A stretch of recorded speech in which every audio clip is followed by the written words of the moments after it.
नाजरीन, दुनिया भर में कौन सा अदाकार सबसे ज्यादा अमीर है, आइए जानते हैं इस रिपोर्ट में। हॉलीवुड के नामवर अदाकार जेरी साइनफेल्ड $1 अरब के असासों के साथ दुनिया के अमीर तरीन अदाकार हैं।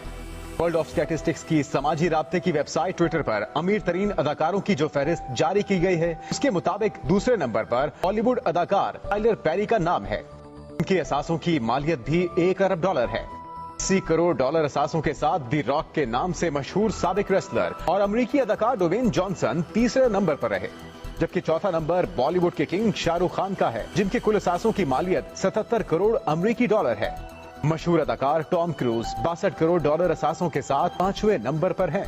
चीनी अदाकार जैकी चैन $52 करोड़ के असासे रखने वाले छठे अमीर तरीन अदाकार हैं, जबकि अमेरिकी अदाकार जॉर्ज क्लूनी और रॉबर्ट डी नीरो $50 करोड़ के साथ फहरिस्त में बिलतरतीब 7वें और 8वें नंबर पर हैं।